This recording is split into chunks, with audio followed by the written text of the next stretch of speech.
Tragedy for the animal world is what it is. It could have been a bigger tragedy for the human world. The sheriff's department was criticized for not using tranquilizers when the overnight hunt began. But officials feared those animals hit with darts would escape into the darkness and regain consciousness. Senseless acts of having to kill these animals. You had no choice. But we had no choice, and there was no way we were going to let these animals get out in our public. Authorities won't speculate why the animal's owner, Terry Thompson, killed himself or why he opened their cages. Thompson had several run-ins with the law, including animal-related complaints. He reached out to another farm a while ago to help him better care for his animals. He just must have lost it. That's just the long and short of it, and it's horrible to think about. 6 animals were captured alive and taken to the Columbus Zoo. Danielle Nottingham, CBS News, Zanesville, Ohio. And it turns out Thompson only had permits for 4 black bears. The dead animals will be buried in a mass grave on his property.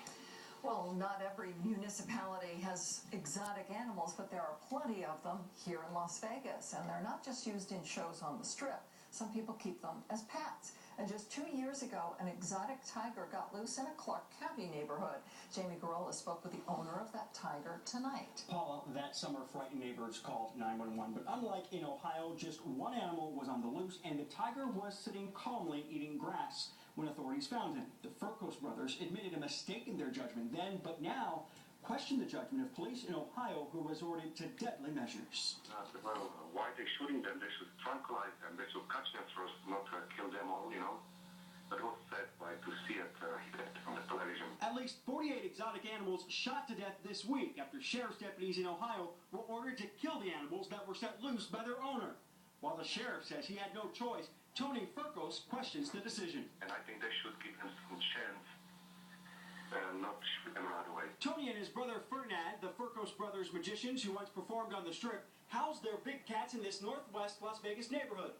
And they know what it's like to have neighbors calling 911 in a frenzy about exotic animals running free. 2 years ago, even one of our animals escaped, and we got him. He was just next door eating the grass. Tony says he was walking Picasso on a leash and lost his grip when the 400-pound tiger got spooked by a rabbit. Picasso was recovered quickly and didn't hurt anybody, but it was still unsettling to neighbors.